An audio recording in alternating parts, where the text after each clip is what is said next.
Hello everyone, this is your host the Cowboy and welcome to Elliott Wave Cafe. This is the chart of the day. It is Thursday in here, so the last video of the week, and it's coming a little bit late, but let's just dive right in. And today we're going to take a look at the US oil. So as you know, oil has been in the news lately here with a big rise in price, and we've hit highs, especially on the light crude up here as high as about 117. So we've taken a bunch of these prior highs already. So oil, it's been a beast both ways, kind of going down to minus and negative back in April, March of 2020, followed by a huge rise in here all the way up here, as I've said, to about 117. But I want to focus on the structure overall, and make this more into a kind of an Elliott Wave learning. Just look at this whole structure and see kind of how we can divide it. So just like we always do, go ahead and pause the video and see if you can make sense of, let's say, the move from this lows to this highs, and then follow by this move, and then whatever happens in here, and see what's your best interpretation and kind of what you're thinking. And I'm going to do this here shortly. So first of all, I'm noticing a pretty big impulse, and don't really care about kind of what happened here before. This was just kind of a dread out correction for many years between 1986 and 1997. You've had several spikes in here, which were significant. I mean, from 15, you went up to 40, and I'm pretty sure they had something to do with some geopolitical issues that happened at the time. Then you've had a big sell-off here back towards $10, and then you've started with a kind of big rally upwards in here. And to me, this looks a pretty impulsive move. Now, just because we're looking at commodities, I'm always kind of drawn out to the idea that commodities move in cycles, and you don't really have big trending markets overall like you have in stocks, in equities, things of that nature, right? You move between certain levels, and then prices kind of go up and down based on whatever narrative it is, or where you are in the growth cycle in the economy, or wars and news and stuff like that. So anyway, there is a big growth in here between $10 and 145. You remember this was right in 2008 before we've had the big crash. And, to me, this looks like a clean impulsive move. So let's go ahead and just kind of count it like that. We're going to start with the wave 1.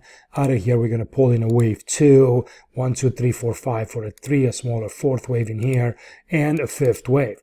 So I'm just going to kind of lower the degree, just go to maybe a primary in here. And listen, it's a little bit of a problem here with this fourth wave, that it's a little bit smaller than this wave second. This wave 3 was quite choppy in here, but you can make a pretty good sense out of it. So if you go here, let's say in another 1, 2, maybe you've got a 1, 2, 3 flat and 4 up in 5. So that's a wave 1 down, wave 2, and then you go up in 1, 2, 3, 4, and then you have some kind of an 1, 2, 3, like an ending diagonal here in this wave 3, which you finish up a smaller fourth wave, then up in 5. So I think it fits the narrative of being a pretty decent impulse up. If you want to go in an A, B, and then up in C, that's fine as well. It's a 3-wave move for that matter, but it's still, this latest lag here, it's quite impulsive. So it doesn't really matter kind of what happened before, because, I don't think it really ties up with what's happening right now. Or, we'll take a look in a second if it does.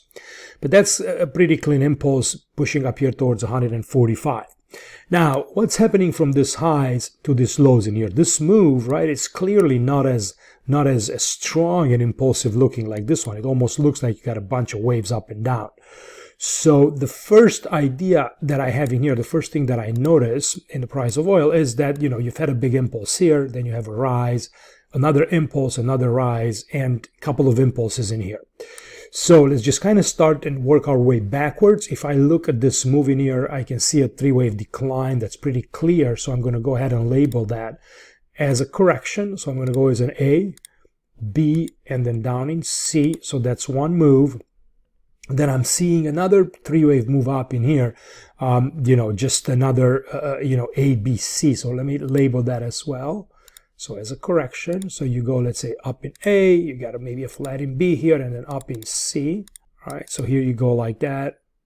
A, B, or if you want to do a triangle out of this, A, B, C, D, and E with a small triangle, and then push up higher here in the C wave, that's fine as well.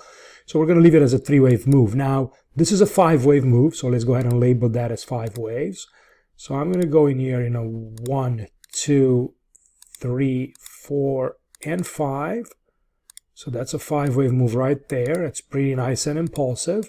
And you can even see that third of a third, that massive decline in here, which is a 1, 2, a large 3, 4, and 5. So that's that big third wave, followed by a fourth 1, 2, 3, probably a fourth in there, and a fifth wave decline. So that's pretty clean. And then you have another impulse in here, which I would have to go in some lower time frames to identify, but I can see a swing down in a 1, up in 2, 3, 4, and 5. So that's another move in 5 waves. So now I got 5 waves in here. This is a little bit of a mess. And then you're getting another C wave decline in here, right? Another impulse.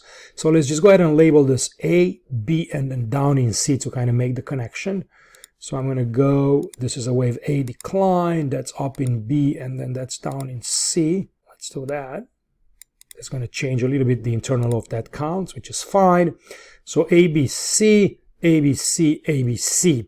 So we have 3 structures. We have this structure in ABC, we got this structure in ABC, so this is another ABC, right? So we have 3 moves, which means that we have 2 connections. We have one that's here, the first one, then you have a connection, and then you have another one moving lower. So what this looks to me, it looks like you have a double zigzag. One more time, so we're going to take the combination tool, and since the first zigzag, you have A, B, C, we're going to label this as a W. You're going to go A, B, C up for an X, and then come down here in a wave Y. And I'm going to make this as a degree going into a cycle. Let's just do that, and I'm going to make that a little bit bigger right there. It's a super cycle. Let me just kind of go back and kind of lower it back down to, let me just lower it to a primary like that, and I'll just make it a little bit smaller. There you go. So you get a WXY, ABC, ABC up, ABC down with the wave Y. So that's fine. Now, what's going on in here? So I think what we have in here is we have a triangle.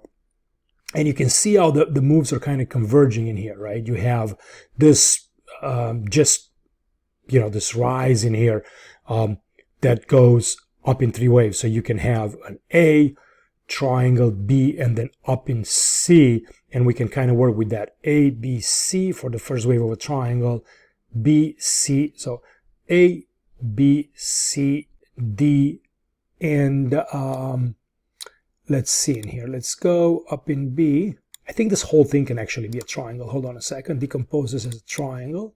So wave A, B, C, D, and E wave, which wave A is the longest, wave B, wave D is above the wave B, wave C is below this, and then wave E just quickly pushes below E wave, which is fine, just by a tick, and you're getting yourself into a big triangle in here, and this is kind of how this looks. So wave B, it's a triangle.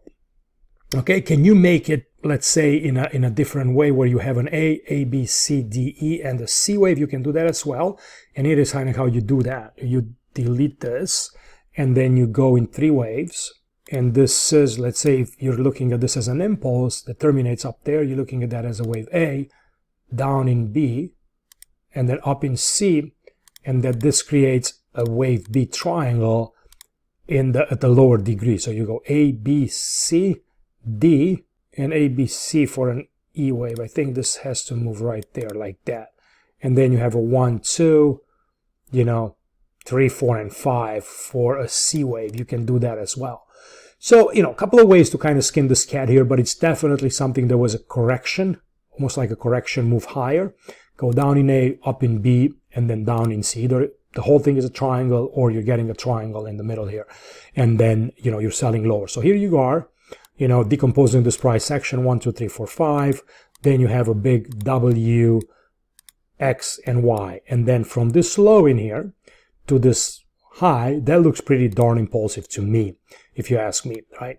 And here is kind of what I see. I see a big, strong move off the lows. And since it's so long, it almost looks like an, extended wave 1. So we're going to go with it like that. We're going to go as an impulse, and we're going to go as a wave 1 in here. That's a nice clean ABC decline in wave 2.